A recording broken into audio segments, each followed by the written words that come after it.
Netcasts you love. From people you trust. This is TWiT. Bandwidth for the Tech Guy is provided by Cachefly. CACHEFLY.com.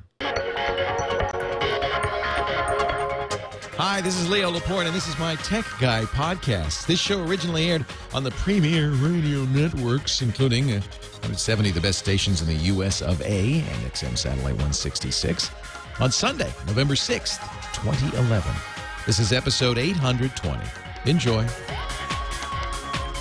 The Tech Guy Show and podcast is brought to you by Ford, featuring voice-activated Sync App Link. Now you can control select smartphone apps with your voice, so you keep your hands on the wheel and your eyes on the road, and that's just good sense. Check it out in the 2012 Ford Fiesta and at Ford.com/technology. Well, hey, how are you today? Good morning, Leo Laporte. Good afternoon. I don't know what time it is. Leo Laporte here, the Tech Guy. Time to talk computers, the internet, cell phones, camcorders, MP3 players, home theater, and all that jazz. Is the show where we explicate the complicated, complicate the uninitiated, and make it all make sense somehow, some way. 8888 Ask Leo, 888-827-5536. That's the number. Toll free from anywhere in the U.S. I know I said that fast, but you know what? You don't need to remember that. All you need to remember is techguylabs.com. Techguylabs.com. Just imagine me, the tech guy, in a lab coat, testing the latest G-jaws and gadgets and doohickeys, and then that'll come to mind, and you'll say, oh, where would we find all that information? And you'd say, oh, the labs, the Tech Guy Labs.com. That's where the phone number is. A link to our chat room, too. Always a lot of fun in there. Moderated, heavily moderated. I get complaints all the time. You people, you don't allow anything. That's right. We don't. You know, one of the things about internet communities, if you don't keep a tight rein on them, they can easily spin out of control. And I have learned that. So we keep it family-friendly in there. And I have great moderators who do an excellent job doing that. 8888 Ask Leo, that's the number to call. Oh, there's, as usual, lots to talk about. It's been a busy week in the tech world. Yesterday, the folks at Anonymous said they were going to attack. You know, yesterday was Guy Fawkes night, the 5th. Remember the 5th of November. They were going to attack Facebook and Fox News. What happened? Nothing.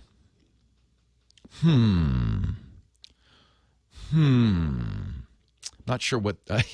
You know, it's one thing to attack me, my website, easy to bring down. But, you know, Facebook and Fox News, I would think they probably have a lot of resources there. I would think, anyway, whatever, nothing happened. The attacks didn't come about. I guess when you warn people, you know, a week ahead of time, it gives them a chance. So nothing there from Anonymous. Maybe Anonymous was attacking Siri, the voice activation thing on the new iPhone 4S, because that's been down most of the week. Are you awake today, Siri? Let's just see if she's... We were talking about you, not me. Oh, never mind. We were talking about you, Siri. But I guess she's awake now. Typical Apple. Stonewalled it completely. You know, for the last few weeks, because, of course, of the passing of Steve Jobs, who was unquestionably an important figure in the computer industry. Some might say a great man. I would say a great man. Certainly a very important, changed the world. I mean, that's what a great man is, right? Somebody who changes the world with the mere fact of their existence. There's no question about it. But I think it's also true, and I finally finished the biography, and I've been watching all the documentaries and listening to all the conversations. I think it's also true that there's a certain pathology that Steve created in that company. It became pathological in terms of its need for secrecy, its ability and need to stonewall. The failed antenna on the iPhone 4. Boy, that book covers that in great detail. Turns out the engineer said, no, don't design it that way. That'll never work.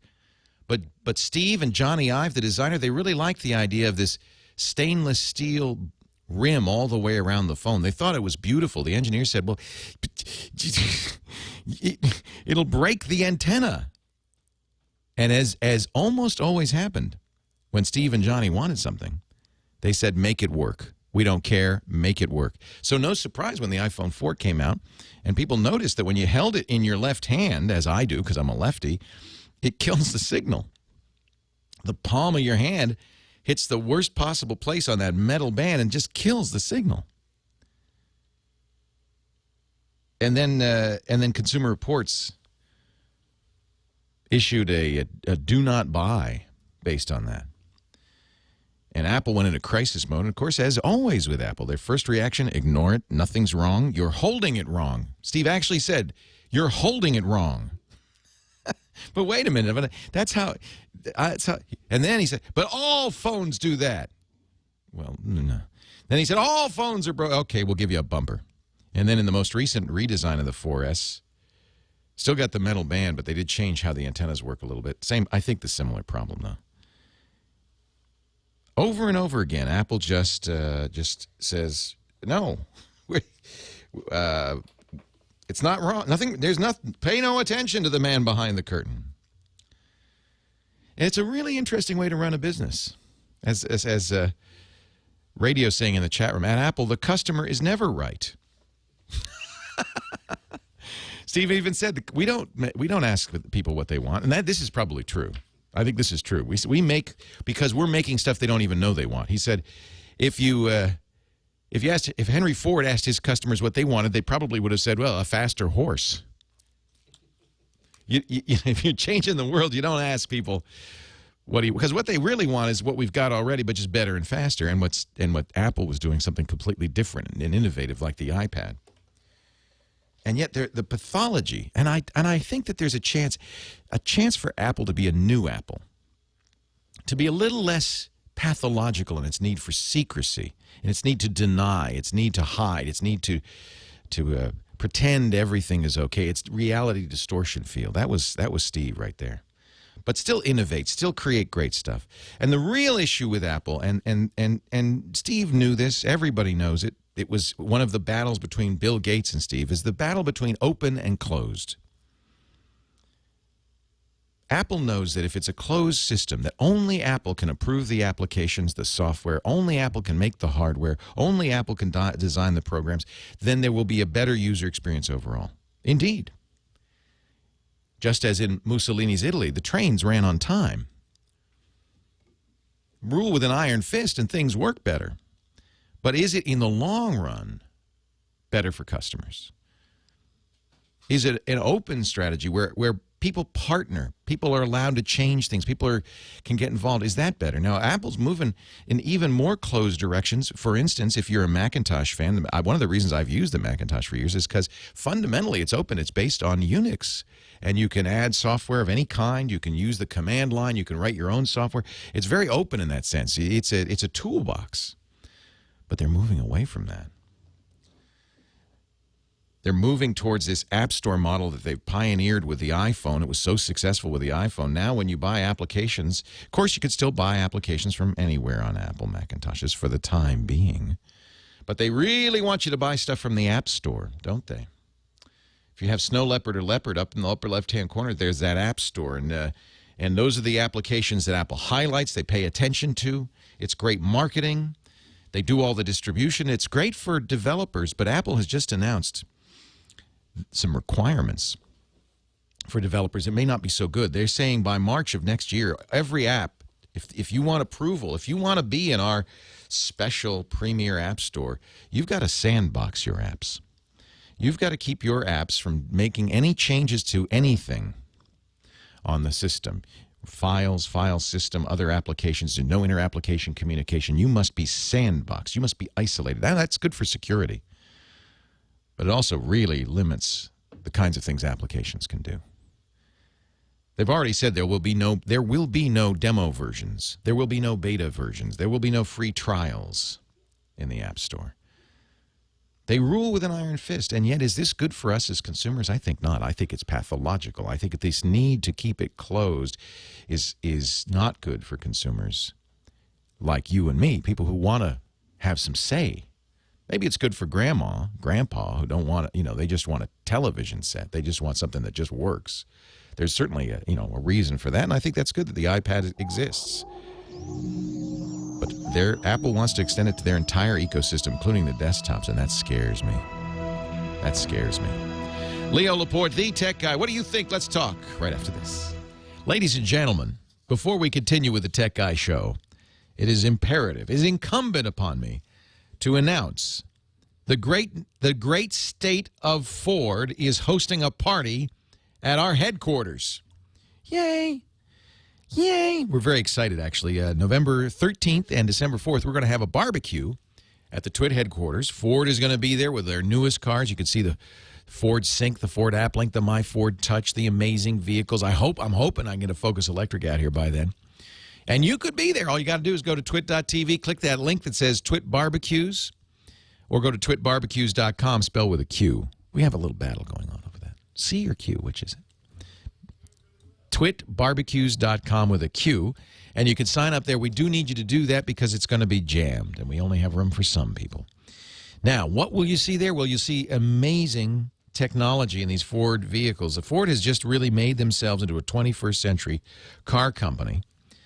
With basically, I think they see themselves as a consumer electronics company as much as a car company. Go to Ford.com/technology. Take a look at this new Sync AppLink, for instance. Alan Mullally, the CEO of Ford, told me this. He said, Leo, we can, we iterate these cars as fast as we can. We've really speeded that time up. But nevertheless, the speed of iteration in smartphones is always going to be faster than automotive iteration. So what we decided to do is to tie our Ford Sync into your smartphone so that when you get new features on your smartphone, you automatically get them in the automotive, the Sync. So the Sync AppLink is an API for app developers. Already they've got 3 great apps, and there are going to be more to come, that let you talk to your phone via Ford Sync. So I've told you about Sync before. I have it in my Mustang. I love it. It's in the 2011 and 2012 Ford Fiesta. Of course, many of the Ford vehicles will have AppLink going forward. What you do is you press the button on the steering wheel, and it goes boom, and you say, hey, let's play Pandora. What do you say? Let's play my classic rock station. And it starts playing. You can say thumbs up or thumbs down. You can say bookmark this song. I want to buy it later. They have support for Stitcher, so you can listen to shows like this without having downloaded them ahead of time. They support for OpenBeak, which reads your tweets to you. You still can't tweet, but I think that's for good reason. You can't tweet from your car. But the point is you keep your hands on the wheel, your eyes on the road, and you can still get connected to the world. I love it. One of many great innovations in the new Ford vehicles. Take a look at Ford.com/technology and come to our barbecue. We'll show you. I'll give you a demo. You can go for a ride with me in my Mustang. Ford.com/technology. We can only get 3 people in the Mustang, though, so you better go to twit.tv and sign up. 5? You think we can fit 5? Well, including me, 5. Right? Somebody's got to drive. I'll give them the keys. They can drive it. That's fine. They can drive my car. Sure. Come to the barbecue and we'll do a key exchange. Ford.com. What? /technology. We now return you to your regularly scheduled programming already in progress.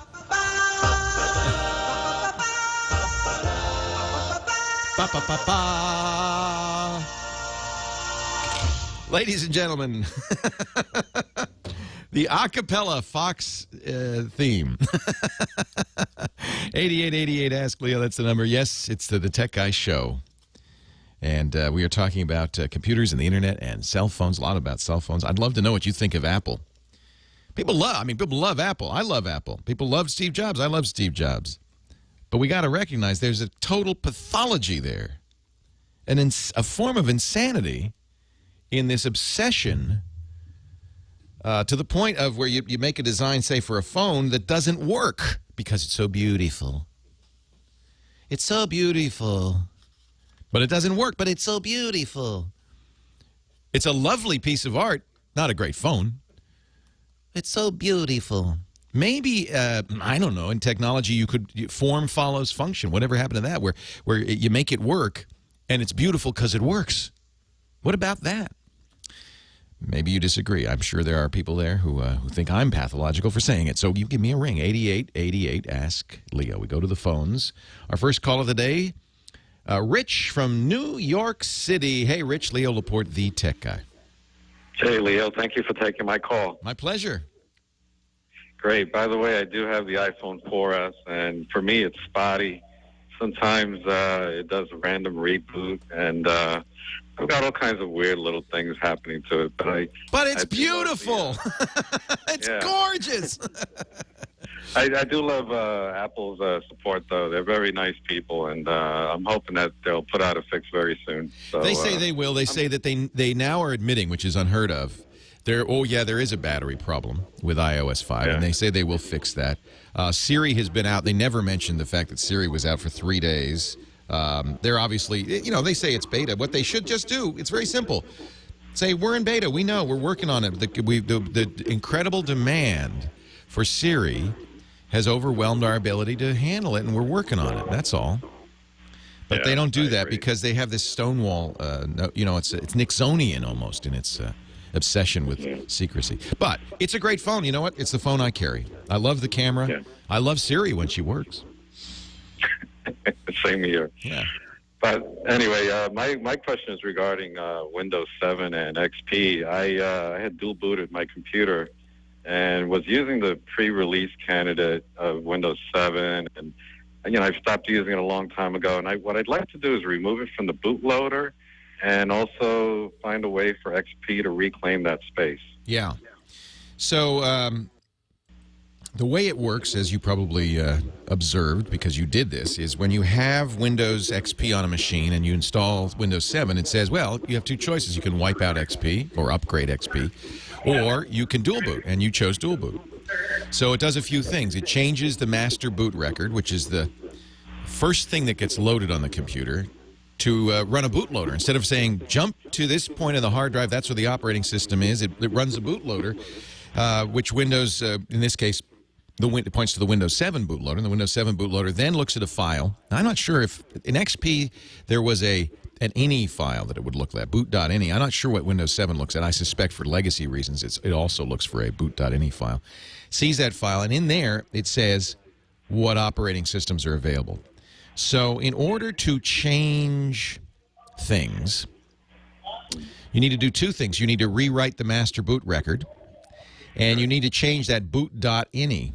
The problem is, because you installed Windows 7 after Windows XP, all that good stuff is on the Windows 7 partition. Right. So you can't just, delete the Windows 7 partition. Your system will not boot. Right, and I can't just flag it with like a partitioner or something. Well, what I would do, first of all, back everything up before you do any of this. Right. Okay. In case it doesn't work. What I would do is use an alternate bootloader, which will rewrite the master boot record. There's one I like called GAG. It's an open source application. GAG, despite the horrible name, is actually a great boot manager. It's GAG, gag.sourceforge.net. Okay. And what you'll do is you'll install GAG on the master boot record. It will run, and you can actually set it up to just boot right into Windows XP. Okay. So that's one way to do it. The other way, and again, please back up before you do this, because ultimately what you're going to do is you're going to blow away the Windows 7 partition and use it, right? Yeah, I'd like to That's have it your goal. recovered by XP. It's easier. Yeah, it's easier to do it the other way around, to say, okay, I'm using 7 now and delete XP. It's a little harder to go backwards. The other thing you could do, I think this will work no problem as well, is run the Windows XP installer. Use the partitioner there to delete Windows 7's partition. Again, back up before you do this, because I would hate it if I make it so that you can't boot it. I'd download GAG before you do any of this, because GAG could probably recover this problem. But here's what I would do. Get GAG, have it on a CD ready to install. Step one. Step two, run the Windows XP installer. Right before, during the installation, you can load the partitioner. I think it says boot options or something like that. You load the partitioner, delete the Windows 7 partition. This is the scary part. Back it up first. Delete the Windows 7 partition. Now, continue the install and have it repair the Windows XP install. And what it should do at that point is rewrite the master boot record to point to the Windows XP partition, and all should be well. Wonderful. That sounds great. Back it up before you do it, but this is my best guess for how to fix this. Yes, I agree. By the way, Leo, I will say you're on 24/7 in my household. I watch all your podcasts. Thank you, Rich. And I'm actually down the block from Dickie D. I hope to get over and say hi to him sometime. Our gadget hound. That would be awesome. That's right. Yeah. And a last comment, I wanted to say a quick hello and I love you to my girlfriend in Charlotte. Her name is Melody. She's far away. Yeah, but she listens to you all the time. Oh, well, that's nice. Bringing you together via geekiness. Exactly. Thank you, Rich. Thanks, Charlotte. Take care. Have a great day. There it is. This is it's nice that they've kept this up to date. GAG, which by the way is Spanish for graphical boot manager, is a free, easily installed boot manager which doesn't take up its own partition. It just puts itself on the master boot record. So it's very straightforward. It's a good way to recover. If you screw things up, it's a good way to recover your boot. In other words, if you delete the boot information that Windows needs to start up the bootloader, this can still get things back working. And as Poppenrope says, I'm surprised Leo covered something as advanced as the master boot record on the radio show. I go wherever you take me. Jim in Cocoa, Florida. Leo Laporte, the tech guy. Hi, Jim. Hi, Leo. Thanks for taking my call. I'm glad you set your clock so you didn't miss a minute of the show. Actually, I guess you wouldn't, would you? You'd just tune in early by accident. Oh, I always keep up with you. Good. Yeah, thanks. Say, I had a question. My mom's a senior, and I wanted to get her. I was looking at the Chromebook as a means to do Skype and for her to watch YouTube videos. That's a good idea. Can you recommend Chromebooks for seniors? I have a Chromebook. Here's the idea of the Chromebook. It's basically just the Chrome browser. The whole thing is a browser. And I think an interesting way to go, my preference would be for an iPad, but hang on and I'll talk about the difference between the two when we come back. Leo Laporte, the tech guy. 8888 Ask Leo. That's the phone number. We were talking with Jim in Cocoa, Florida. Needs to buy Grandma a way to Skype, surf the internet. Does she do email? Not so much. It's mostly to, use the internet more like a video phone. Yeah, she wants to do YouTube, and I think an iPad. She would be so much happier with an iPad. You don't think seniors might get a little? It might be a little too much to navigate around. No, in fact, I think it's much more simple and intuitive than a keyboard. Of course, I would say bring her to an Apple store, try that. Bring her to somewhere where they sell the Chromebook and try that. The Chromebook is just, let's face it, I think it's a failed concept. It's a netbook, already one strike against it. Netbooks are just really cheap laptops. It's a netbook that doesn't even have really an operating system on it. It just has a browser on it. And everything you do in the browser. And I think that could be extremely frustrating for somebody. I was inveighing against Apple's closed way of doing business, but for something like this, perfect. That's where closed you really benefit from. You have approved apps. It's very straightforward. My mom is 78 years old. She and I play Scrabble. We play Word with Friends together on the iPad. She can Skype me on the iPad. It has a built-in camera and microphone and speakers, so she doesn't need anything special. I actually have an iPad, so I can show her. Yeah, I think the Chrome books really make sense in a certain limited arenas. Schools, for instance, where a school will pay $20 a month for this. It includes internet access. It's limited in the sense that kids can't do, a lot of the games and stuff the kids do with school computers. But I think that kind of limitation for your grandma or your mom is not a great idea. Okay, great. Thanks, Leo. Sure, Jim. Yeah, you already have an iPad. Go with what you got. Let her try it. The only issue would be, of course, eyesight. If she has poor vision, the screen on the iPad, it's only 10 inches. What is it, 11 inches? Not even 10 inches. It's small. So that would be an issue. My mom has no problem with it. Of course, if you get the, by the way, you put the Kindle books on that, you can put books on it and make them big type. You can make the browser big type. I think the iPad is a good choice for a lot of people. For little kids, it's amazing to give a 2 or 3-year-old an iPad, and they somehow they know how to use it. They just figure it out. They just start touching it. It is a very natural way to compute. This is where Apple really, it's not an easy answer because they do such great stuff. It's just too bad they're so paranoid.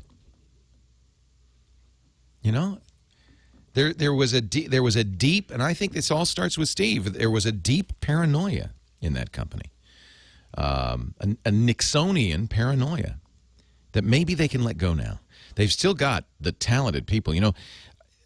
As brilliant as Steve was and as involved as he was in every single aspect of what Apple did, he didn't do it alone. And you've got the top industrial designer in the world right there, Johnny Ive. Brilliant vision. He's the guy who designed all of these things. In conjunction with Steve, but in fact, even in the book, Johnny says, sometimes it irked me that Steve would take credit for so much. Time and time again, people would tell Steve, hey, let's do this. Steve would say, that's a terrible idea. I hate it. You're fired. And then a week later, come up with the idea and say, I've got it. Bring it to the board and say, look, I figured it out. Time and time, not just once, not just twice, dozens and dozens of times, again and again and again.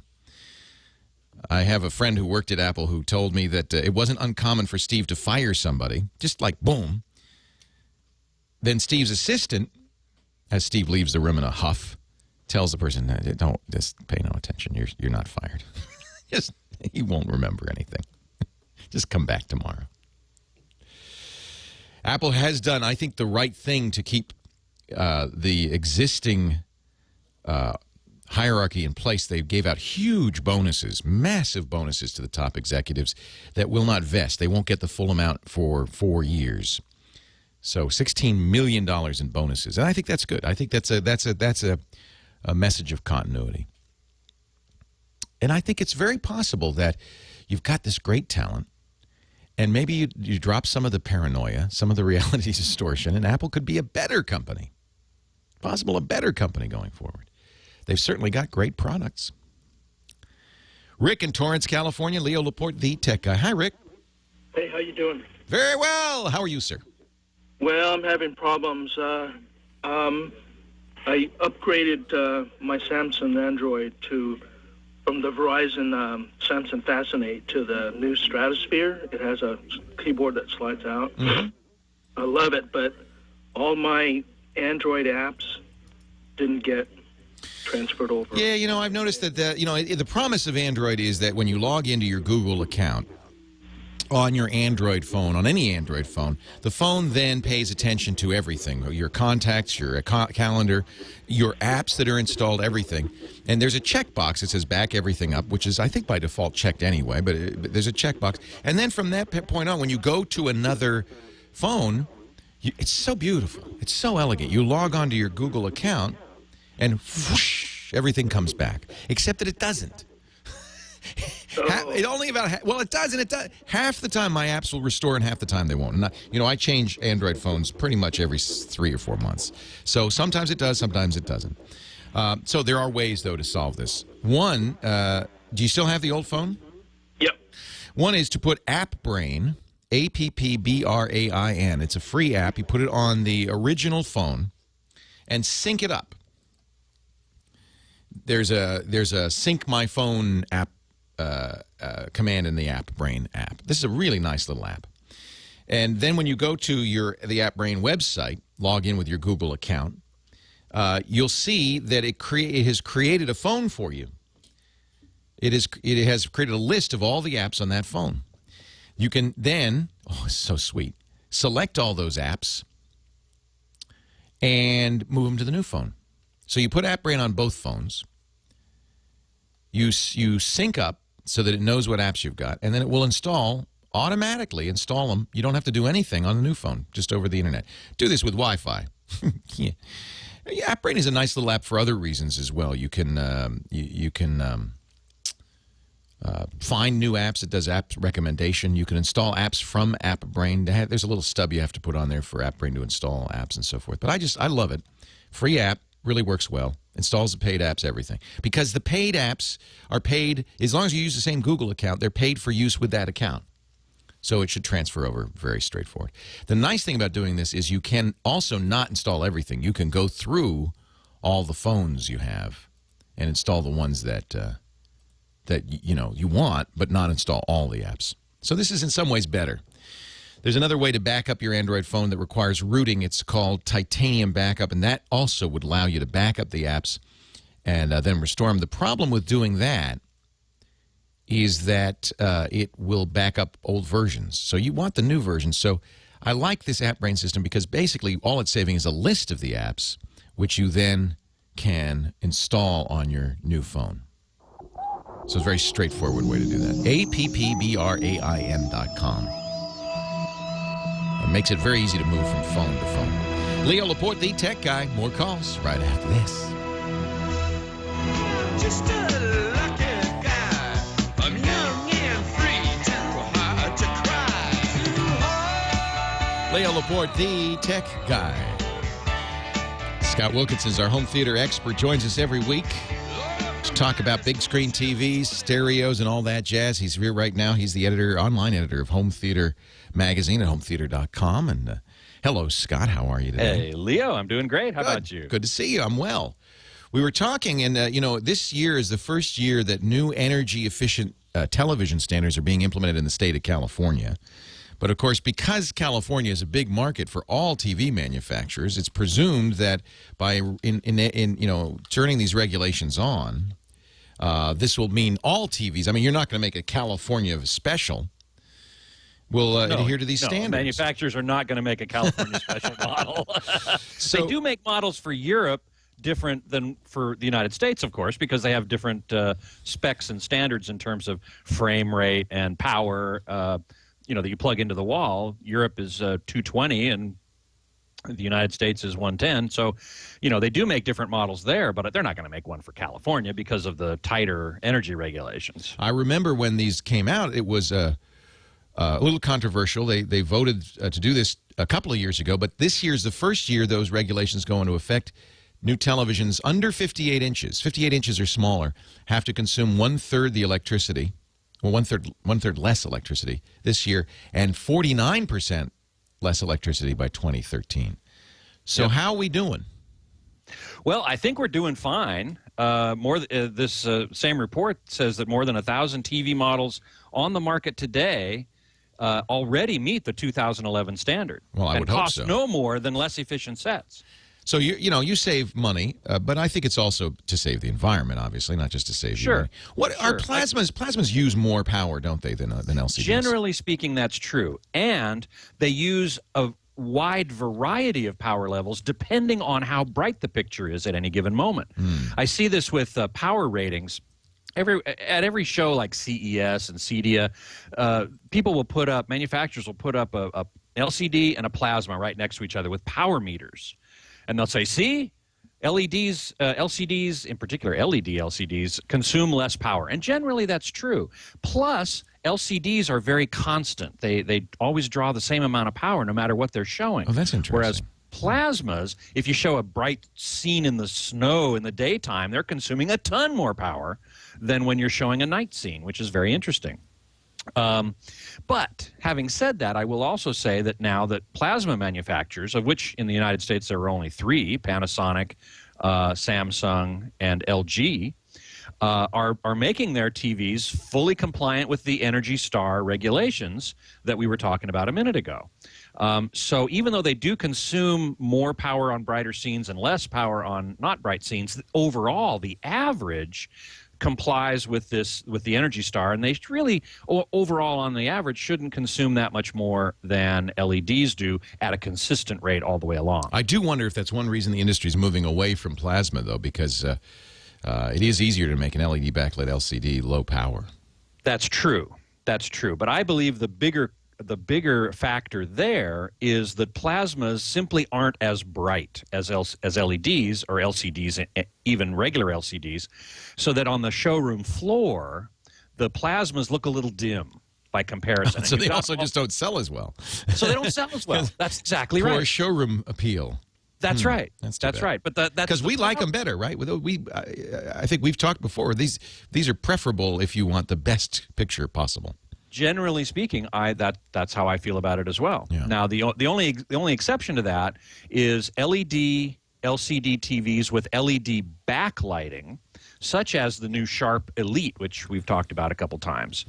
This is a brand new TV from Sharp. They've licensed the Elite name from Pioneer, and we have just finished our review of that set, and it should go online next week. And it's a marvelous, marvelous TV. Oh, that's good to know. It still has the problem with off-axis viewing. So if you go away from center at an angle from the center line of maybe more than 20 or 30 degrees, the picture quality starts to degrade. This does not happen on plasma, which is one reason I prefer plasma. But the black levels on this Sharp are stupendous, remarkable. Now, the 50-inch Sharp Elite lists for $6,000. So it's like, holy smokes. I asked a question, my poll question a couple weeks ago on my website was, can ultra-premium flat panels like this succeed in the marketplace? And the majority said no. Yeah. They didn't think so. I hope they're wrong. I hope the Sharp does succeed because it really does produce a beautiful picture. I was so sad when the Pioneer Kuro dropped out of the market. Pioneer got out of the plasma business, as you well know. You got one of the last ones, as I did. Right. And I still enjoy it tremendously. So the review will appear in Home Theater Magazine next week, later this week? On hometheater.com. Hometheater.com. Right. And it'll appear in the print magazine when the print magazine comes out. But we decided this was important enough product to do it that we now, really need to put it up as soon as we can. So, but you can tell us, you can tease us that it's going to be good. It's going to be good. It's going to be good. It's going to be good. For that price, it better. You have a poll question this week. Would you buy an Apple television? Of course, a lot of speculation about Apple maybe doing its own HD TV, which is, if you ask me, nuts. So take the poll. I don't know. I don't know. Yeah, take the poll by all means. And interestingly, yes is winning by a nose. Well, let's see. I just voted no. 42% yes, 40% no, but there's still plenty of time to vote. Go to hometheater.com. I was very interested when I saw these rumors that LG, which makes many of Apple's screens for their various products, LG Electronics, the TV arm of that company, announced that they're going to make a 55-inch OLED flat panel TV next year. They're going to make it available. Now, as you probably know, That's OLED... huge. It's huge. We've never seen a TV that big in OLED. We've only seen those OLEDs in phones, really, at this point. Yeah, and in prototypes at trade shows that never come out. But even they weren't that big. They're like 20 inches or 30 inches or something. So 55-inch OLED, which is essentially a TV with 2 million CRTs inside of it, making super deep blacks and beautiful colors and great detail. But that thing's going to cost $10,000 at least. Scott Wilkinson, editor-in-chief, Home Theater Magazine. Go to hometheater.com to cast your vote. And don't forget, tomorrow, Monday, 1:30 p.m. Pacific, 4:30 Eastern, Scott does his Home Theater Geeks podcast. Who's on tomorrow? Actually, it's just me answering chat room questions. So if you've been trying to get questions to Scott, this is a good time to do it. 1:30 Pacific, 4:30 Eastern. It's at twit.tv, TWiT.tv, our Home Theater Geek show. And after the fact, you can always get the program there as well. Thank you, Scott.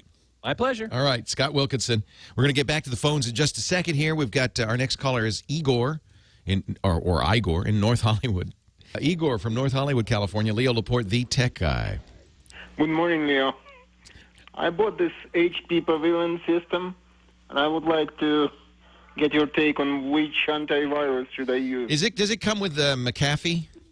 This one came with Norton. Norton. Okay. Yeah, those are the two companies that do all the deals with the manufacturers. We call these OEMs, original equipment manufacturers. And they pay HP or Dell or whoever for the right to be on there in trial versions. And of course, most people just go with whatever's on the computer. So it's a very effective strategy. But is it the best antivirus? Not in my opinion. Have you had good results? Have you had good? Because I had the previous computer was Dell, and I had McAfee on it. I wasn't satisfied with that. I don't like either of them, but I do think of the two, Norton is better. They used to be just really bloated, and I think they've gotten much better in that regard. They're much more lightweight. So I wouldn't say don't get Norton, but in my opinion, and you heard me say it, they are an advertiser. I love Nod 32. If you don't want to pay anything, Microsoft Security Essentials is a good choice. Leo Laporte, the tech guy.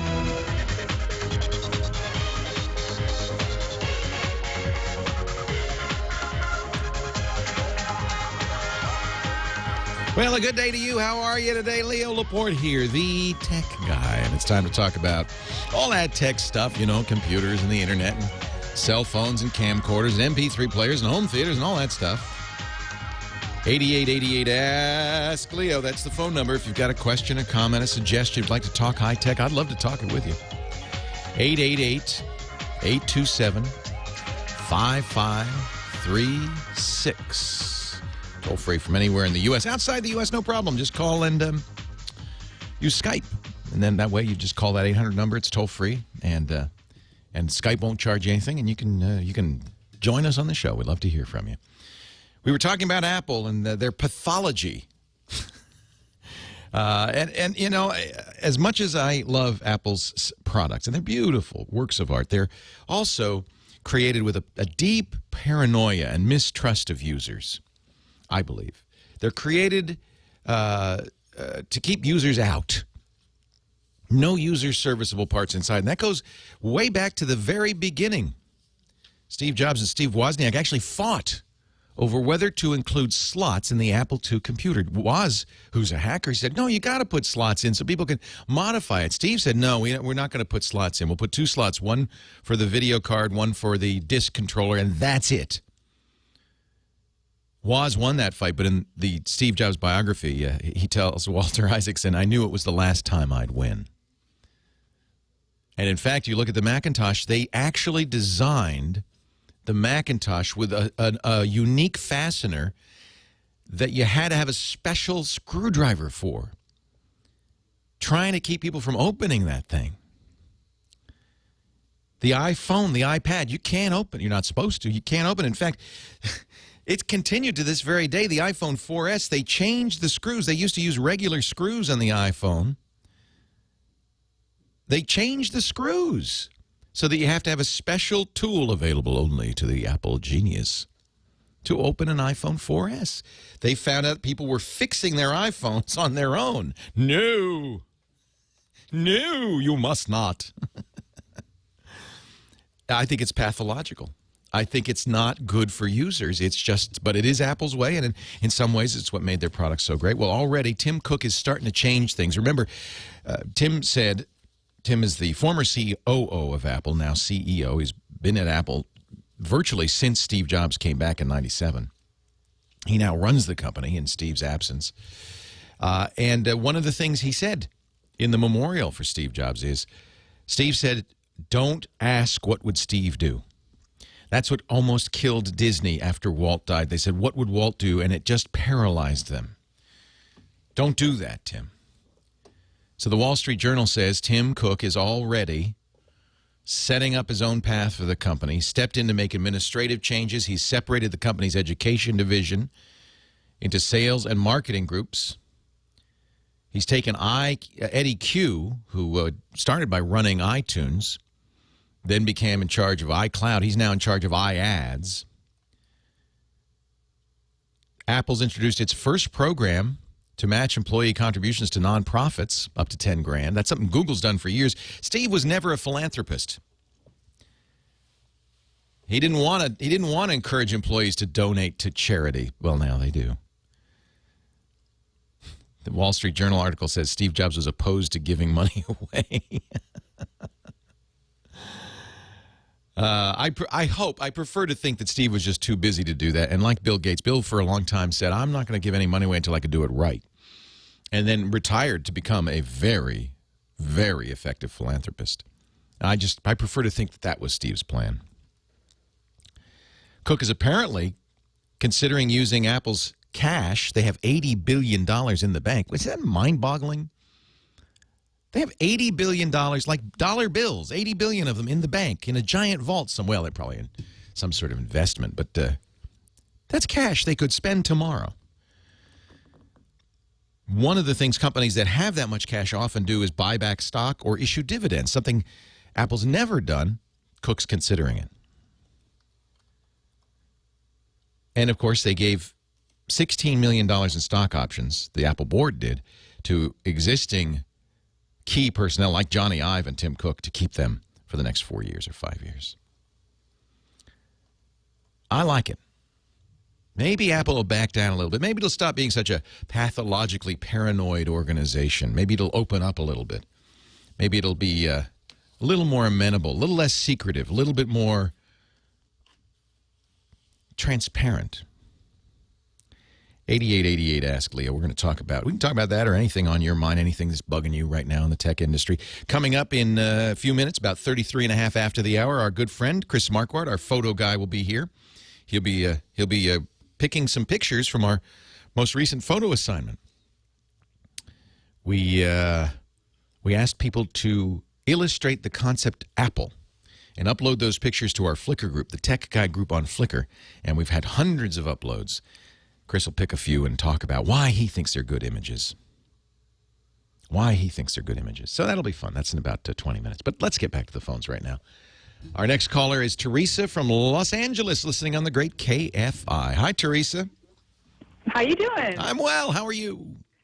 I am doing great, except my HP Pavilion laptop is just driving me crazy with the Light Scribe. It's interesting because we get more. If I would to tally up who I get complaints from, HP 3-1 on this show over the last year, and I don't know why. They were going to get out of the PC business. Now they've changed their mind. They're going to stay in it. I hope they maybe pay a little more attention to quality control because they've had problems with those pavilions. So LightScribe is kind of neat. LightScribe is a DVD burner that uses a special disc and etches your label onto the disc. Very cool. Oh, it's beautiful. When it works. It's beautiful. And is it slow? How long does it take to do that? Well, what's funny is my old HP works perfectly. I've never had a problem with it. The Light Scribe works.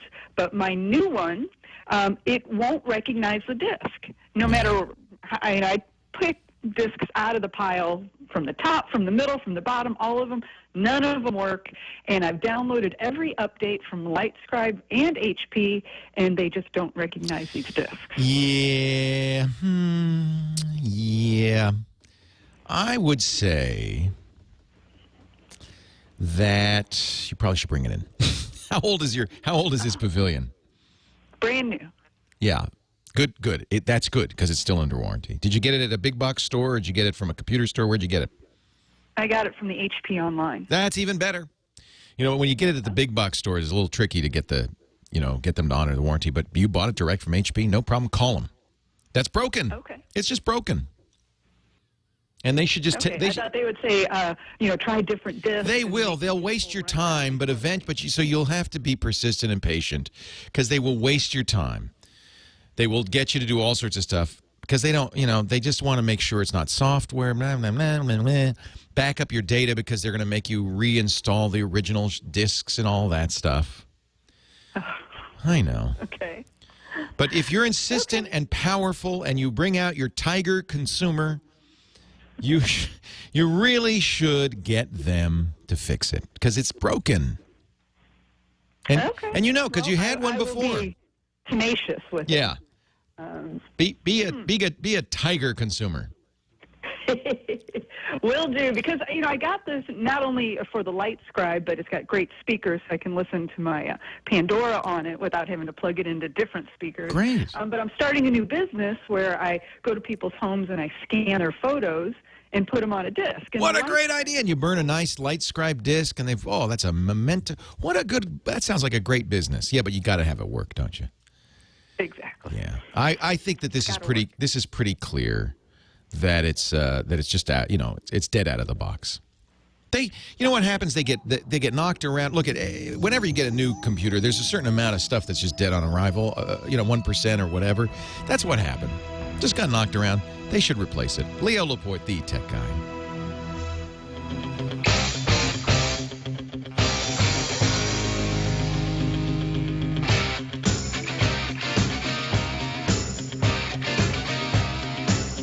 Leo Laporte, the tech guy.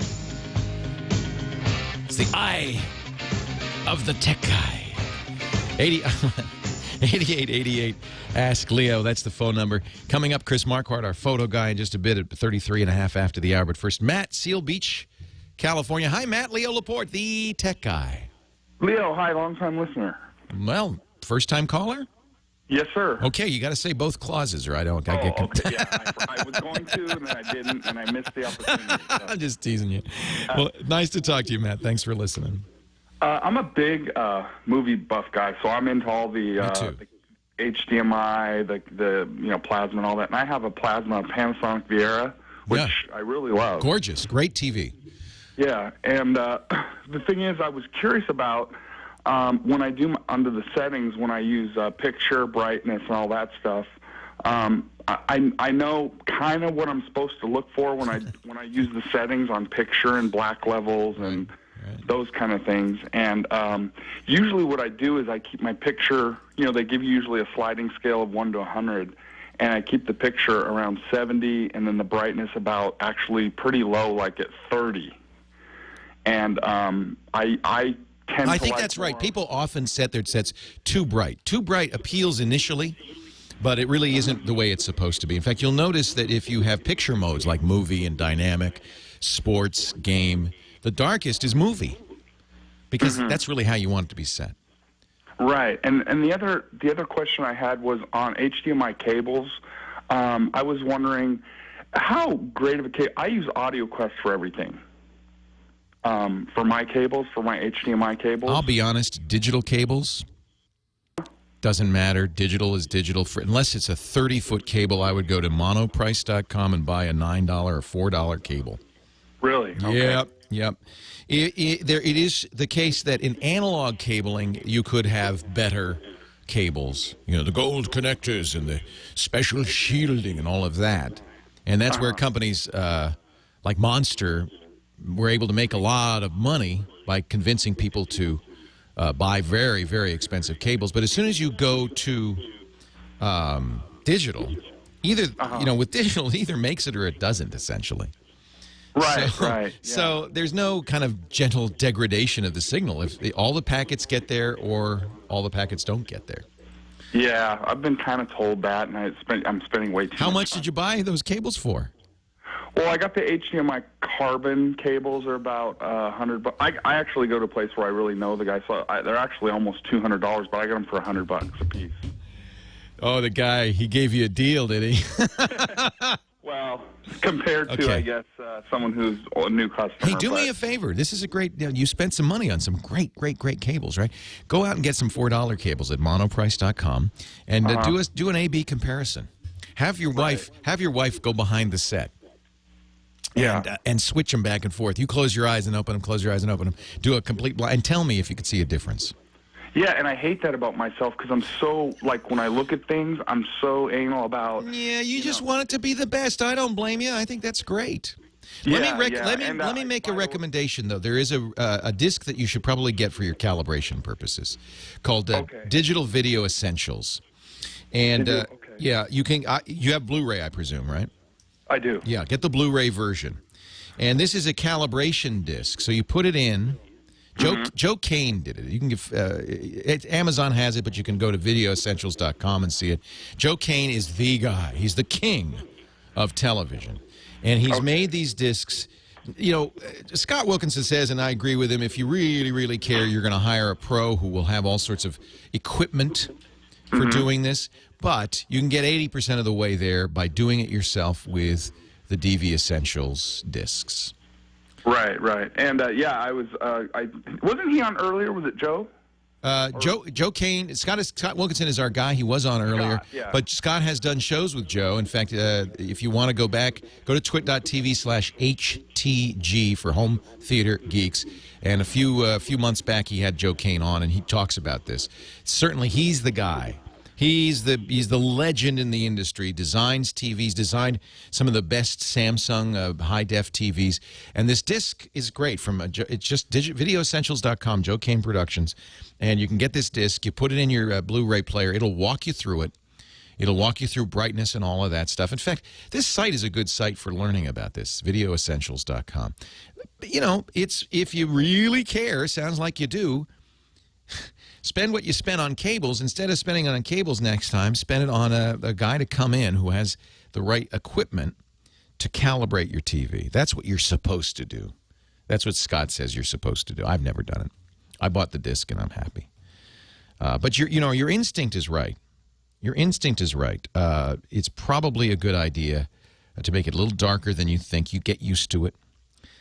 The way these TVs are calibrated for the showroom, they usually use something called dynamic or something like that, and it's way too bright, way too colorful, but it captures the eye, doesn't it? It sells TVs. So, Matt, I hate to I hate to tell you wasted your money. You probably didn't, but next time, monoprice.com and get this DV Essentials. It's $20 and calibrate your monitor. Best way to do it. Kyle, Nova Scotia, Canada. Leo Laporte, the tech guy. Hi, Kyle. Hi. Hey. I love listening to your Tech Guy show and a lot of other TWiT shows, too. They're really good. Thank you. That's very nice of you. So my family has an LG LCD TV. Nice TV, yeah. You like it? I used to. It's the model number 32LC7D. Mm-hmm. And when we press the power button, the light goes off for about 5 times, and it doesn't turn on. Or it will stay going off for a few hours, and it won't go on. I tried resetting it, but that didn't work, so I'm just trying to find a way to fix this. Kyle, are you the tech guy in your family? Kind of. Yeah. Mom and Dad said, we don't know what's wrong, Kyle. Fix it. Yeah. Kyle, call Leo. So I think LG makes good TVs, but I think that this one's broken. Yeah. Yeah, and I'm not sure exactly what's wrong. How old is the TV? 3 or 4 years old. Yeah, so it's out of warranty. Yeah. I think you cannot fix this yourself. It could be a fuse, could be the power supply itself. Probably not something too expensive to fix. But I think it's a power supply issue. In fact, now they're telling me in the chat room that, in fact, this LG TV, in CNET's review of it, said that they have a power supply issue. Okay. Yeah, that's interesting. Yeah. So my suggestion is find a local TV repair guy who knows what he's doing. If it's the power supply, that's a part they can swap back in, put another one in there. It's not a super expensive TV. You can replace it probably for well under $1,000.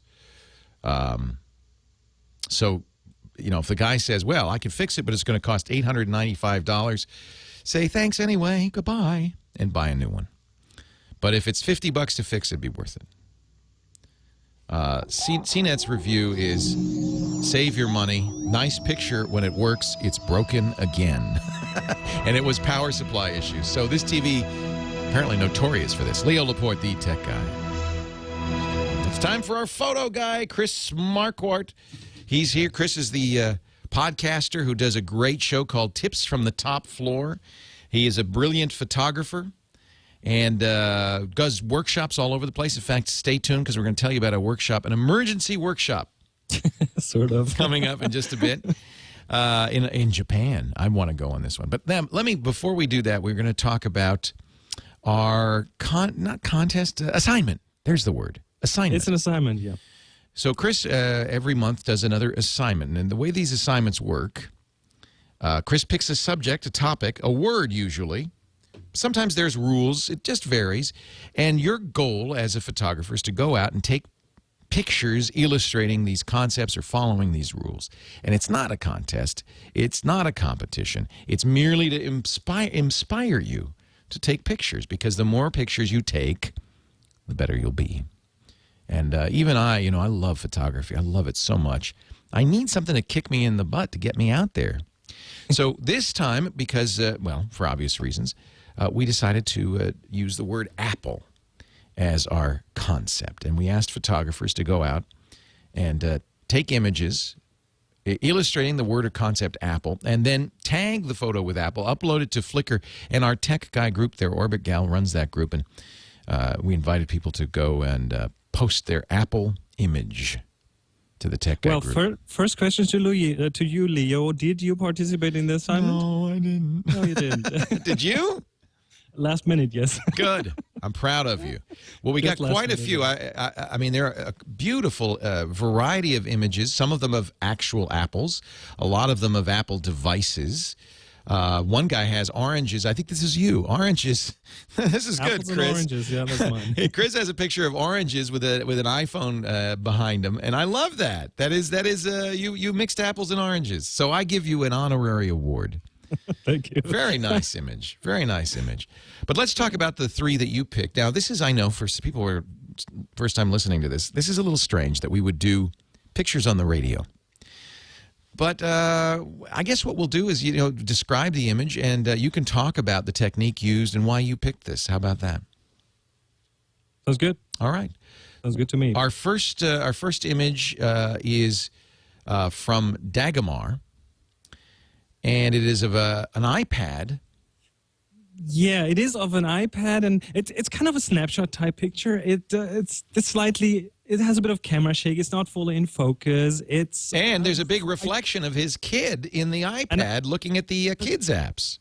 And that's kind of what makes that picture for me. It's the multiple layers. So the device itself is not that important. Yeah, there are educational stuff, and there's even an icon with an apple, and it's an Apple device. But you see this additional layer of the kid looking at it. So you have some depth to that picture. It's a snapshot, but it really has a lot of feeling because it tells a story. That's what it does. And Apple is one of the first words that kids learn, right? So it kind of brings it all together, and it's a beautiful snapshot. The story is, of course, that the iPad.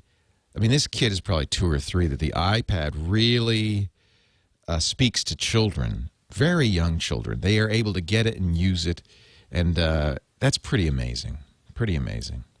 By the way, I can tell that the backdrop of this picture, his wallpaper, is a great Trey Ratcliffe image that I use as well for wallpaper. So we've got 3 pictures in here. Yeah, some pictures just work really well for backdrops. Yeah, Trey has a whole set at his website, stuckincustoms.com, of Apple or iPad wallpaper. So here's another one. This is from P. Hocherl, probably a fellow German. In fact, I see some German language on there. Reads German. Yeah. And this is neat. This is a picture of an apple. Am I saying his name right? Hocherl? Herschel. Oh. Yeah, well, it's close enough. I'm doing my best. It's a picture of an apple. It looks like it's floating in air, and then there are slices taken out of the apple. It's really graphically quite interesting. It's a very interesting picture from a technique point of view. Like how did he do it, for one thing?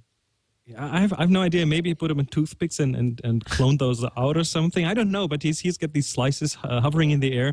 It's a nice primary color contrast. You have the red apple, the yellow colors, and the green color right around the stem. So that in itself is just a nice picture. It has some deep shadow, which I like. So it has depth to it from a shadow point of view, and it's just technically very well done. It's neat because he gives a lot of information about how he took this picture. He used a Nikon D300.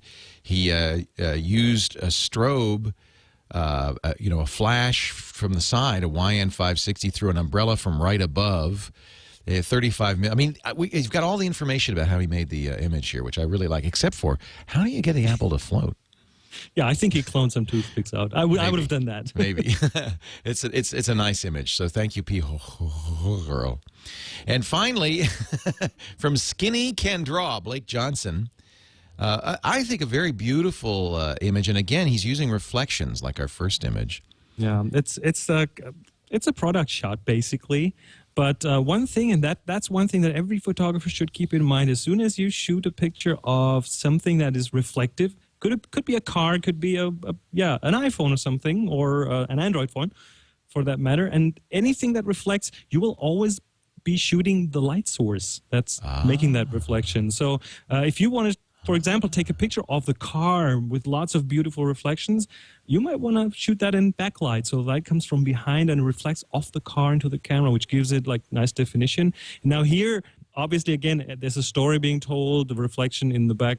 So I'll just describe it for the radio audience. There's a key, there's a keyboard on top of it. It actually looks like an iPod Touch, which is just booting up so that the Apple logo is seen. But in the reflection on the iPod Touch, you see that very famous picture of Steve Jobs from the front cover of the Walter Isaacson biography, you know, holding his chin. And it's funny because it's out of focus, but it's such a well-known image now that I think we recognize it immediately. We know what that picture is, even though if we'd never seen it before, we might not. So I don't think it's an intentionally monochromatic picture, but it's not definitely black and white, but it definitely has that kind of monochromatic feel to it, which is emphasizes just because everything in the picture doesn't have nothing in the picture has actual no color. Yeah, and it emphasizes the shapes. That's what I always like about going black and white or going monochrome. You don't look at the colors anymore. You're looking at the shapes. Yep. Yeah. Neat. So all 3 pictures, awesome. Lots more great pictures. And let me give you an assignment for this time. Let's continue that. All right. You know what's interesting, Chris, by the way, because of the iPhone 4S and the excellent camera in it, you know, I've been testing it. I actually put down most of my cameras now, and I've just been shooting a lot of pictures with the 4S, and it's just wonderful. I just, you know, it's limited. You can't take pictures of things far away and, you know, so forth, but I've just been having a lot of fun taking pictures with it. Oh, the 4S camera is awesome. Yeah, I use that a lot now, It's too. become my point and shoot. It is the point and shoot, yeah. Yeah. Okay, our assignment. So that was the assignment, Apple. We're going to do this again. We do it every month. Give us an assignment, Chris Marquardt. Well, I've been thinking back and forth, and everyone has a computer at home and other things that could qualify for the word screen. Screen or scream? No, screen with an N. Well, screen would apply too. Screen would apply too. So screen as in a screen door, as in a screen. Well, screen door, screen computer screen, whatever screen. Computer screen. Got it. I see. Now we take an awesome picture, and I'm going to review it here. All right. So the way this works, you got to have a Flickr account. That's not a big deal. But in fact, if you have a Yahoo account, you already have a Flickr account. It's free to make one if you don't. FLICKR.com. It's the word Flickr without the E.com. And once a week, you can upload an image using the tag screen. And then in a month, Chris and I will look at it. Chris, hang on, because when we come back, I want you to talk a little bit about this Hokkaido trip. It sounds wonderful. Leo Laporte, the tech guy. Leo Laporte, the tech guy. I didn't want to let Chris Marquardt go without giving you a chance to hear about his next big workshop. Tell us about it, Chris. I thank you for giving me the opportunity to do that. I am teaming up with photographer Martin Bailey. He's British, but he's Japanese now. I think he got Japanese citizenship, and he's a wildlife photographer, and he's been putting together a couple of workshops in Hokkaido, in northern Japan, and around the snow monkeys. Those are these monkeys that they take hot tubs. And the red-hooded cranes, and lots of awesome wildlife, winter wildlife wonderland. That's what we call it. And basically, it's so short notice that if we get enough people, we're going to do it. It's probably going to happen early February, but we're still putting it together. Super short notice, and if we get enough people to do it, it's going to happen. Awesome. So how should people go to your Discover the Top Floor site? Will that be the best place? Exactly. All right. That's the best place. Discover the Top Floor. I've put a little thing there. You can leave your email address, so we'll get back to you as soon as we have it together. Should be another couple of days until we have something official there. English language, there's another one in German that we're also starting to fill, so that it's actually worth going over and doing it. And it's happening right now, and if we get enough people to come, Martin has done these a lot of times, so this is going to be a well-run kind of photo workshop trip tour with lots of original Japanese stuff and original Japanese hotels and food and everything around it. This is the best part about being a photographer is you get to do all these great traveling things. It's 12 days long. It's 12 days long. DiscoverTheTopFloor.com. Thank you, Chris. We'll talk in a week. Next week. ChrisMarquardt.com, the website. ChrisMarquardt.com. Place to go. Scott, Westminster, California. You're next. Leo Laporte, the tech guy. Hi, Scott. Hi, Leo. How you doing? Wonderful. Welcome to the show. Thanks. Currently, I have Roadrunner that we're using for internet. Time Warner's cable internet service, yeah. Yeah. And I'm supposed to have the turbo that goes 20 megabits or whatever it is on the download. We've been getting like 10. Well, let me explain what these turbos. I don't have Time Warner, I have Comcast, but they have something similar called, I think, Burst or Boost. The way these things work is initially they go at 20 for the first megabyte or so, and then they slow down to more like 10. Yeah. Have you ever gotten 20 and in a burst mode, like 20 briefly, and then it slows down? Yeah, we have. But so if you read the fine print, that's what they promise. Yeah. And this is the issue with those turbos or boost modes is you don't really care about turbo. You care about sustained. What can you do day in, day out? What if I'm downloading a 100-gigabyte file? How long is it going to take to do that? Yeah. Now, the problem is a lot of these bandwidth programs, speed tests, are fooled by the turbo boost. This is exactly why Comcast and Time Warner do it, because it looks good on paper. Yep. And unfortunately, it's sustained that matters. Now, truthfully, 10 megabits a second is pretty good. Yeah, but what my buddy says, FiOS. Yeah, well, that is kind of the difference between FiOS and which is a fiber optic solution, and a solution based on copper, which is what your Time Warner is. FiOS can be a lot faster. He might be getting 50 megabits sustained. Yeah, he has like 35 and 35, I guess. Wow, so it's what we call symmetric. By the way, that's important. In the early days of the internet, speeds were very asymmetric. You would get very fast downloads, but very slow uploads, and there was a reason for that. Most people weren't doing much uploading. You were getting web pages, you were getting your email, that kind of thing. Well, nowadays we're doing a lot more uploading. We're making videos, we're making music, we're uploading images. Upload speeds have become more important. So, the old days of 128 kilobits up and 5 or 6 megabits down really aren't adequate. Yeah. What are you getting for your upload speed? Oh, it's the last one I looked at was 0.3. Oh, it's terrible. Yeah. That's about 300 kilobits per second. For a good Skype connection, you want 384 as the minimum, and more and better. And, of course, Skype is one of the main reasons we want good upload speeds. Yeah.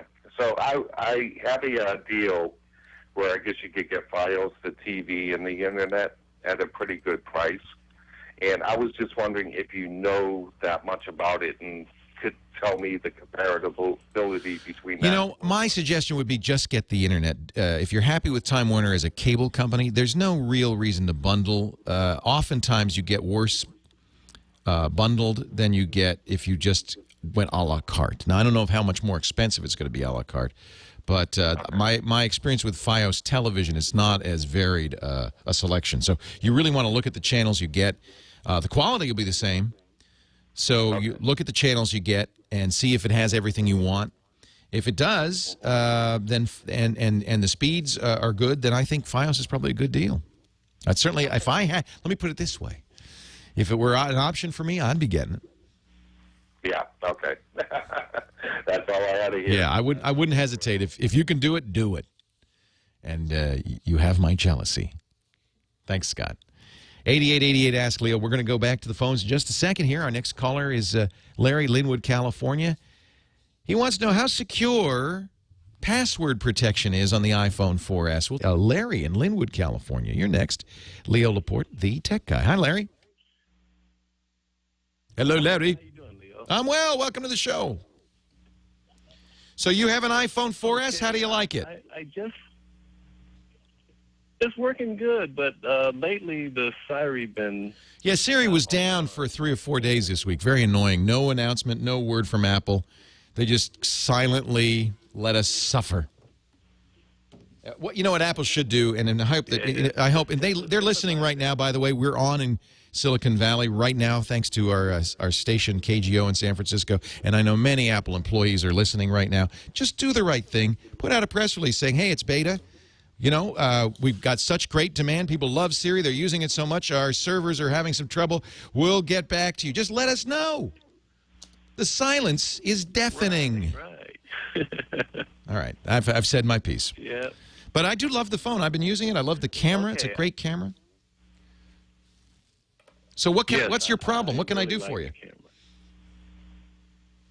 I'm trying to find a application that will let me store my passwords and PIN numbers, and I read a couple of reviews on some of the programs, but all of them kind of give you a 50-50 information about whether it's good or bad. Some of them are pretty good, but then you have a real negative review on the same one that's saying don't put your passwords in here.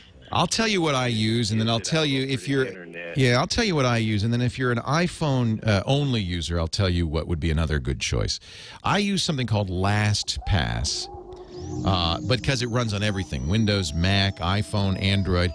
But if you're iPhone only, 1Password is good. Either one of those, absolutely reliable. Leo Laporte, the tech guy. Have I told you how much I love the hacker group Anonymous? Leo Laporte, the tech guy.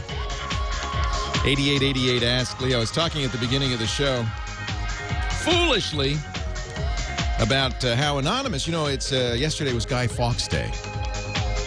A British holiday. They celebrate, or maybe not. I guess what they celebrate is that Guy Fawkes did not blow up Parliament in the 17th century. He got caught before he blew up Parliament, and so there's a Guy Fawkes Day that they celebrate that, and they burn Guy in effigy. They call it The Guy. And you may have seen the movie V for Vendetta, right? In V for Vendetta, the doggerel verse, remember the 5th of November. And they used that in V for Vendetta to protest something or other. I don't really remember. It's a comic book. I don't remember. Protest bad drawing. I don't know. But the Anonymous hacker group has kind of, as by the way, has Occupy Wall Street, have both kind of taken on that mantle, that V for Vendetta mantle. You see often the Occupy Wall Street protesters will wear the same mask, the mustachioed, goateed mask that they wore in that movie. And earlier this week, the Anonymous hacker group, which for all we know could be one kid in a basement in Peoria, we don't know, said they were going to attack Fox News and Facebook on the 5th of November. Either they did it and nothing happened, which is probably my guess, or they didn't do it. My guess is they tried and failed. Both sites were up and uninjured. Having observed that, however, apparently I irritated somebody, maybe Anonymous, maybe just somebody, maybe a friend of Anonymous, maybe a kid in the basement in Peoria who has hacked our website, my personal website. So we know about that. A lot of people have been calling and emailing. The TWiT.tv website has been hacked. Please don't go there. Although if you use Google or Microsoft's Internet Explorer, that you'll get a warning and be warned off of that site. Our sysadmins are working rapidly to fix that. I'm sure it will be fixed. It might even be fixed now. Usually they can find the problem and fix it quickly, but it takes a little longer for the malware alerts from Google and Microsoft to go away. So chances are that it's been fixed. And you know what? It could be because I said something or not, but it's sure not going to stop me. After all, that's my job. Richard, Lake Forest, California. Leo Laporte, the tech guy. Hi, Richard. Hello, Leo. How are you? I'm very good. I've been listening to you for years, and I've been waiting for somebody to ask the questions that I have. That's why you should never wait. You should ask, because there's people out there waiting for you to ask that question. Well, I've got two questions, and one is about passwords. Okay. If I have a perfectly good password, why do people make you reset the password? Either you have a good password and it hasn't been hacked, or you don't have a good password and it's already been hacked. I agree 100% with you. We actually, it's interesting you mentioned this, had a very lengthy conversation on our Security Now podcast about this topic. Steve Gibson, our security guru, averred, just as you have, there's no reason to change passwords. Even though many businesses require, changing every 3 months, universities and so forth. And certainly it's a setting in most operating systems that you can turn on that says require the user to change their password on a regular basis. And we got emails from a number of people in banking and elsewhere saying, well, here's the reason. It's just kind of good policy because people's passwords do get hacked. Your email password does get stolen. I'll give you an example. This happens probably more than we even know, Richard. You got a laptop.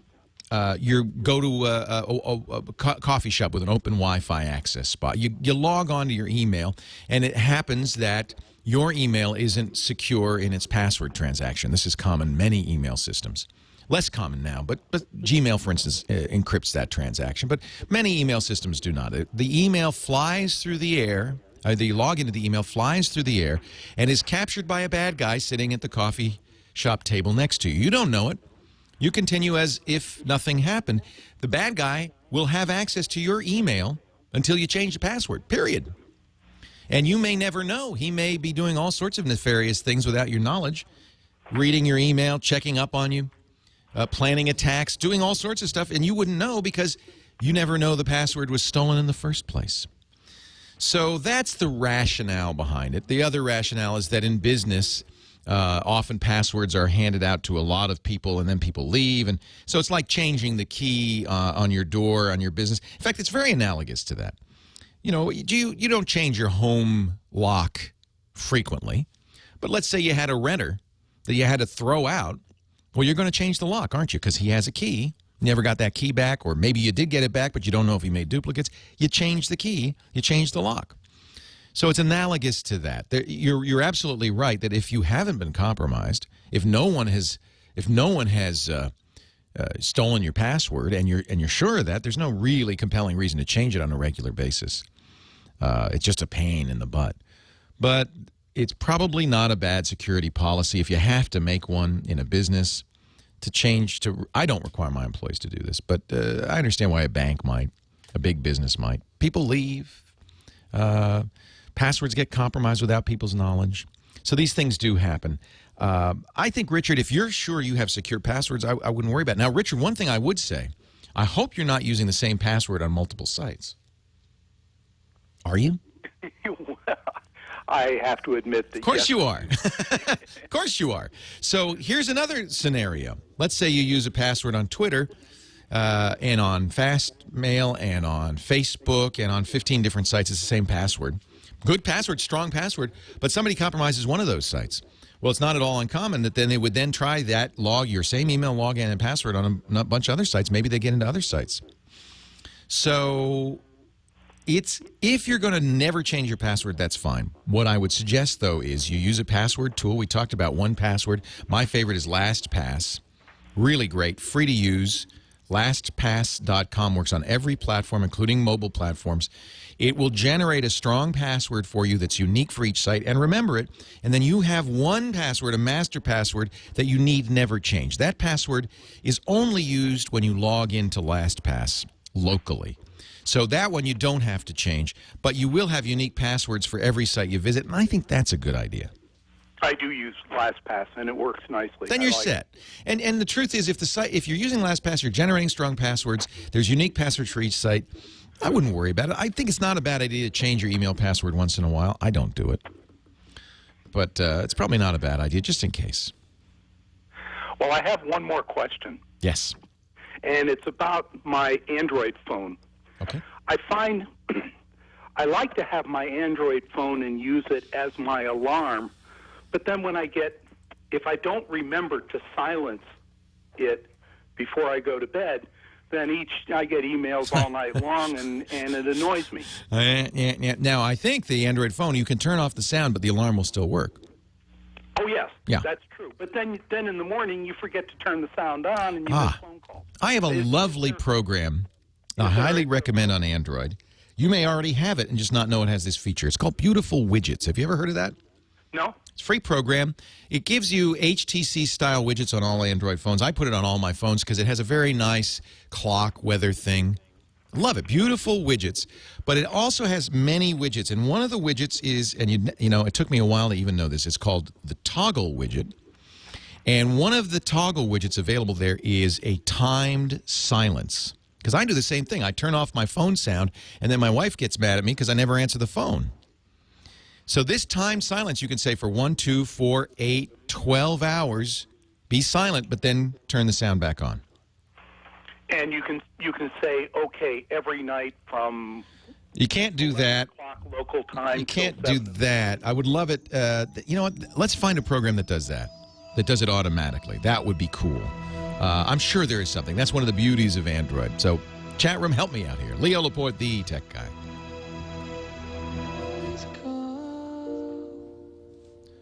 It is not Christmas. We're beating the light rock stations. Kyle Benham, my musical director, says he's playing this to beat the light rock stations. It really does seem like Christmas starts after Halloween now, doesn't it? It used to at least wait till Thanksgiving. Why are you... Oh, I know why you're playing this. Silent ringing.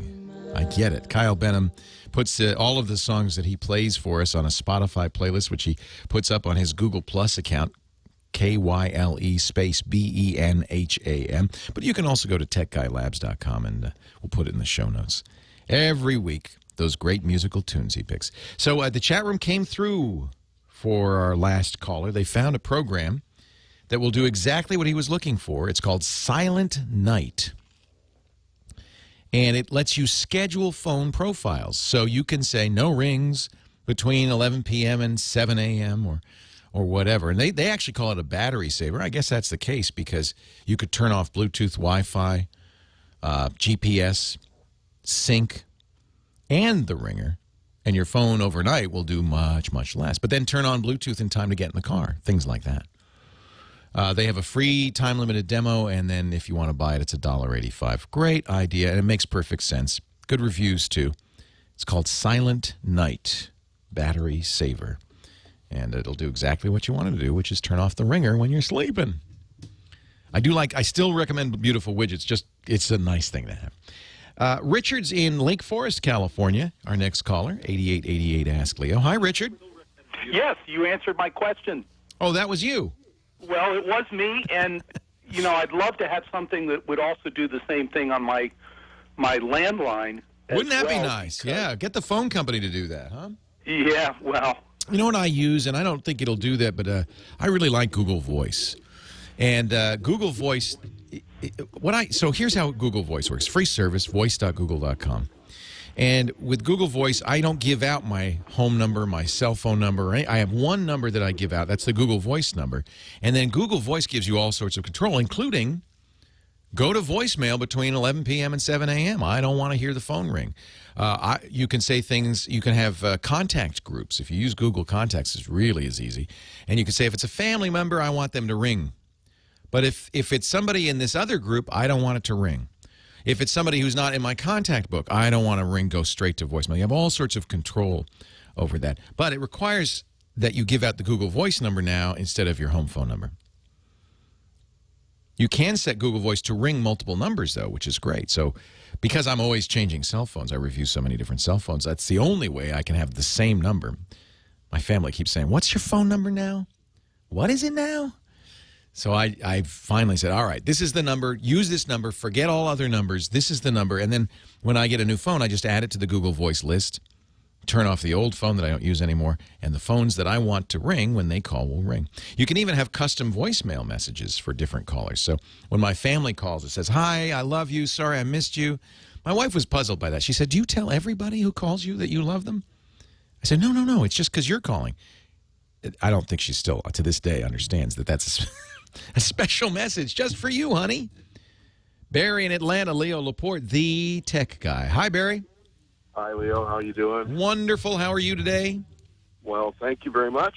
Just finished a ham fest, so you know what I do when ham. What's your call sign? I'm a Whiskey 4, Tango, Golf Alpha. Wow, I'm Whiskey 6, Tango, Whiskey Tango. Yes, I know. I saw your station on the air, on the line. It's beautiful. I'm very impressed. I have a very nice station, well beyond my capabilities, I have to say. I spend so much time on the radio anyway. I don't know if I... Of course, look at Art Bell, who's a great radio broadcaster and a great ham, too. He would finish his show and then say, and I'll talk to you on the ham bands. And he would just go on the ham radio for hours at a time. Yeah, and Walter Cronkite, another one. Walter Cronkite was a famous ham. So, well, Barry, thank you for having a ham fest. Those are great events. I love those. Oh, it's wonderful. We had a great time, and the weather was superb for a change. Isn't that nice? Anyhow, here's I got a question and an observation for you. Okay. But here's the question. I happen to own a 3letter.com domain, which is basically parked at the moment. And my question is, how much is this thing worth? If I want to sell it, how do I find out what its value is? Isn't that a great question? 3-letter domains are worth a lot. Sex.com sold for $1 million. Yeah, this is not quite sex. Although I have to say that people are learning, and they learned from that one, by the way, among others, news.com also, that these generic domain names are maybe not as valuable as people thought. You're right. How do you establish a value for it? It's what people will pay. So probably what you want to do is use an auction system to sell it if you decide to sell it. Yeah, but how do you know the one that you find by Googling domain name auctions is going to be a legit organization, that they really are going to give you the fair value? That's a good question. Yeah. My chat room says, and it's certainly the one that shows up high on Google, that Sedo, S-E-D-O, .com is a domain marketplace. I don't have any experience with that. You know, the registrar I use, hover.com, does have a way for you to say, so when you want a domain, you'll go to somewhere like hover.com and you'll search, or GoDaddy or whoever, and you'll search for the domain. Normally, if it's a taken domain, it just says, hey, you can't have that one. But what Hover has started doing, and I think this is very interesting, is if it's a taken, let's say your domain is hey, Hey.com. That's my friend Dane has hey.com. If somebody types in hey.com on Hover, it'll say, hey, you know, this is owned, but the guy has established a price for it. Now, there's no auction there. You just set a price. Okay. A 3-letter domain name, I'd say, should be worth thousands of dollars, maybe 5 figures, maybe 10,000, 20,000. It just depends on what it is. You know, Dane won't sell hey.com. I think it's his retirement. Fox.com sold to Fox for $1 million. So if you have a trademark, maybe that's worth a lot. SUV.com, I'm told, sold for $210,000. So it kind of depends on what it is. I suppose the answer is you put a price out there. If nobody bites, then it's too high, right? That's right. That's right. Yeah, okay, like real estate. You don't happen to have you don't have Leo.com by any chance, do you? No, unfortunately, I don't. I'll give you $5 because I've been trying to get that. I'd give it to you if I had it, because I really respect you. I kick myself. I kick myself because it was owned by the Royal Bank of Canada for a long time, because that was their mascot, a lion, Leo.com, and they let it go. And now some domain squatter in Singapore has it. If I had just reserved it, or I don't know, but anyway, it's life. All right, here's my thing. And by the way, in all truth, I want to tell you I violated my number one rule of technology. I went out and I bought a 1.0 version of something, and it's called an iPhone 4S. Well, you're talking to Mr. 1.0 here. Yeah, I know, but you get paid for it. That's true. I just ridicule by my spouse when something doesn't quite work the right way. I've seen people at a ham radio conventions with buttons that say, "Tell my wife this cost $1.98." Right. Hams are notorious for this. Yeah, Siri. Yeah, well, I actually like the 4S. Are you not happy with it? Oh, no, I love it. It's fine. It's terrific. It's just, it has this little idiosyncrasy that I thought that there was a fix for it, and apparently it's not. The advent of Siri has brought with it phonetic pronunciation. Let's pause for a moment, because we do have to take a break. When we come back, we'll finish the thought here. Leo Laporte, the tech guy. So thanks to our chat room, Murray on Travel in our chat room, he sent me a link, which we'll put in the show notes, to a website called DN Journal, the Domain Industry News Magazine. And they have a list of public domain name prices. Now, I would imagine a lot of these transactions are not public. A lot of these lot of domain name sales happen privately between buyers. But this site, Sado, or whatever it's called, sedo.com, does publish at least some of these sales. There are others as well, after Nick. Private sale, boxcar. But it looks like most domains that are sold, at least listed on this site, are from sedo.com. I terribly underestimated the value of a 3-letter domain name. I was saying it must be worth 10, 20,000. Wait, slow down, Leo. Social.com sold for $2.6 million. The number 11.com, $525,000. Look.com, $400,000. SUV.com, $210,000. Mind.com, 120,000 euros. Cars.net, $170,000. So if you have Solo.com, $133,000. So if you have a 3-letter domain name, you probably have something worth quite a bit of money. And I would go to an auction site. You're more likely to get what it's worth at an auction site. TS, the letter T, the letter S.com. How much could that be worth? $186,000? Whoa. I'm sad I didn't register more domain names when I was a young man. HX.com, $125,000. Swag.com, $120,000. Criminallawyer.com, $115,000. So it may be that if you have a 3-letter domain name, there are none left. If you have a 3-letter domain name, it might be worth 6 figures, not 5. Wow. Tom is listening in Los Angeles on the great KFI. Oh, wait a minute! Before I continue on, Tom, hold on a second. We were talking still with Barry about. You had another question. I'm sorry. What was it again? Oh, the 4S Siri. We were talking about Siri. Correct. Yeah. Barry, do you want to tell me what your 3-letter domain name is, just out of curiosity, or is that a top secret? I think at this stage of the game, it might cause more trouble than it's worth. I'll send you a note. Everybody's very curious, but I'm glad that I could tell you I was wrong. It might be worth a lot more. I'll work you on 20 meters, and I'll pass the information. Yeah, thank you. Anyhow, here's my Siri comment. Siri brought with it phonetic pronunciations in the contact list. And I find that sometimes it uses it and sometimes it doesn't for the same name. In other words, if I were saying, call Leo Laporte, for example. Right. And if your name was spelled someplace, some way other than what was traditional Laporte, I would go in and I would phonetically put in Laporte or something. Well, you don't mean phonetic, you mean alphabetic. No, phonetic. I mean phonetic. So when Siri comes back and says calling Leo Laporte, right, or whatever, it would rely on the phonetic pronunciation if it were there. All right, that's the theory, and it does that sometimes, but sometimes it pronounces the name by not phonetically. In other words, it doesn't use the phonetic correction that's in the phonetic pronunciation field. It uses the way it's spelled, which is not necessarily phonetic. And it just seems to be. I haven't determined. But it's inconsistent. Will it do it two different ways for the same name? Yeah. For example, can I talk about my last name? Yeah. It's up to you. It's your privacy. All right. Yeah. All right. Fine. So in any case, my last name is spelled Kanne. All right. Okay. And Siri pronounces it can. Right. Right. But it doesn't pronounce. We don't pronounce it that way. We pronounce it as if it had a Y on the end of it. So we pronounce it Kanne. Okay. And sometimes it'll pronounce my name Kanne, and sometimes it'll call me Can. Now, where is the? I didn't know that you could tell it what the phonetic pronunciation is. Yeah. Where is that? In the contact list. When you go enter someone in your contact list in the 4G or 4S. Yeah. There are 2 new fields that are there.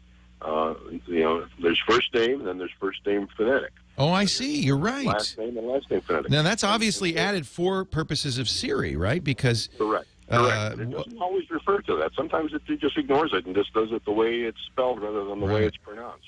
Huh. And I wondered if anybody obviously. Well, that's a bug. Remember, Apple is very clear, and they've never done this to my knowledge before, that Siri is a beta product. Yeah, but I got to tell you, I love the phone. I'm having a lot of fun with it. I'm enjoying it. even with all of the comments that I get from my wife about version 1.0. But well, and sometimes you feel a little silly talking to your phone, don't you? Yeah, well, you do. But, We're going to have to get over that because I think we're all going to be doing that. I really think, despite my negative feelings about Apple's kind of pathological secrecy and desire to keep everything closed, I have to say they constantly break new boundaries and enter new territories. Now, we've seen, Google's had voice recognition for a long time on Android, but this is transformational, and as we get used to talking to our phone, I think that Apple's going to bring this to all of its devices. This is beta because it's on 4S only. You'll see it on iPhone 4. You'll see it on iPad. And most importantly, I believe you'll see it on Apple's own desktop and laptop systems. And this is going to transform how we compute. I really believe so. That's why I bought the 4S. I knew that this would be fun. I really wanted to be there at the beginning. And so I'm enjoying it. I'm really enjoying it. But I realize it's beta. But, and it's a strange bug because computers are supposed to be deterministic. They're supposed to do the same thing every time. They're not supposed to. Maybe she thinks. I don't know. My suspicion is what's going on, Barry, is that Siri is constantly being tweaked at headquarters. We learned this week when Siri was down for a few days that Siri can't do anything without phoning home. Even something like setting a reminder or adding something to the calendar, which in theory it should be able to do that without phoning home. It has to have a network connection at all times. And I think that is exactly an indicator that Apple is constantly tweaking this, and that ultimately we'll see changes happen to Siri every month or so, I would imagine. Well, I know it doesn't tell me a story. I've tried that.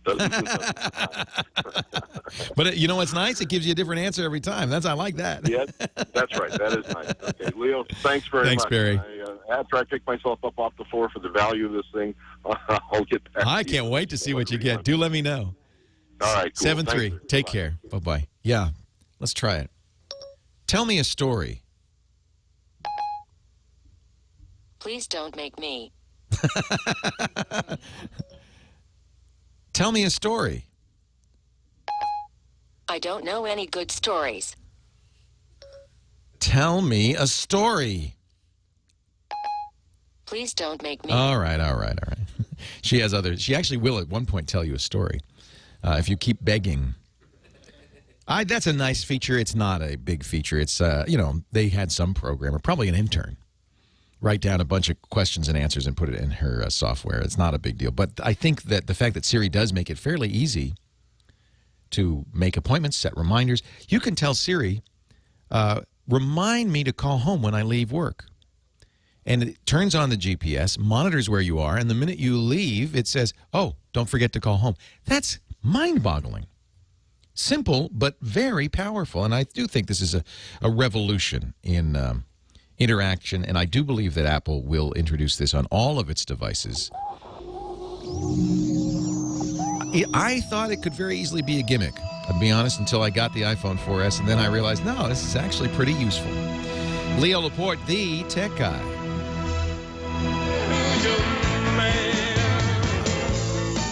Leo Laporte, the tech guy. Final moments of the show for this weekend.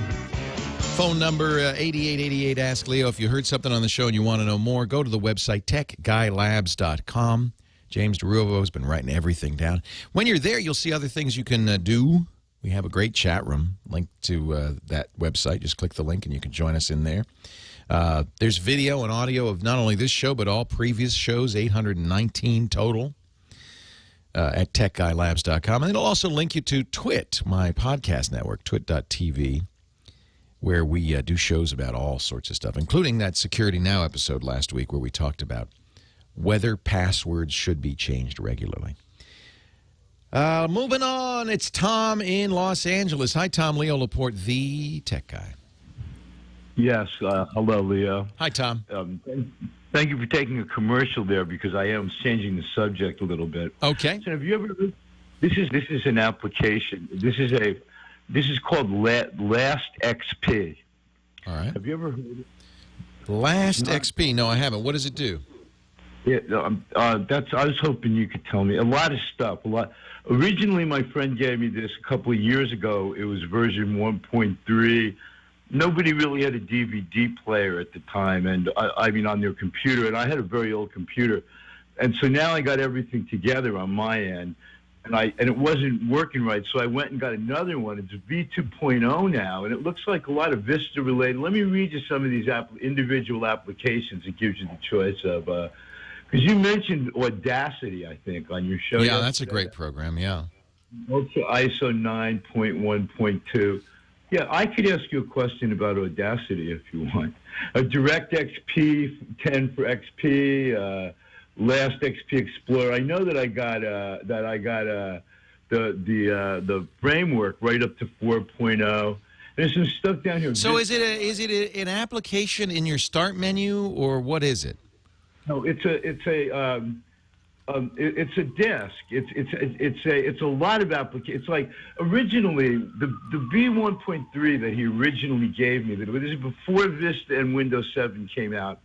You know, there's a lot of stuff. Okay, I get it. What it is? All right. Last XP. This is a disk that has been going around for some time.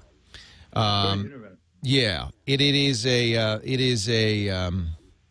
I believe it connects to BitTorrent sites. So what it's giving you is a variety of programs, some free like Audacity, but some not free, I would guess. Do you see commercial programs on that list?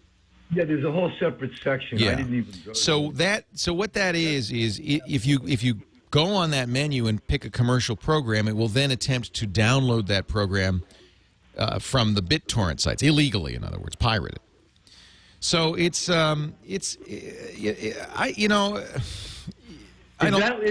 pirate. I thought it was more like I know what we're talking about here, but for some reason I thought it was open source, and you're saying it's Last XP itself may be open source, but and certainly things like Audacity are open source, but it's linking to a variety of software, some of which is free and open source and freely available, some of which is not. Install Shield Runtime. Yeah, that's an installer program. That's probably just part of this subsystem of this thing. 4.6. Oh, so there's a lot of a diverse program. So you probably don't want to. This is probably not the correct form. Here's my issue with it: is you don't really know. It says we're going to download Audacity.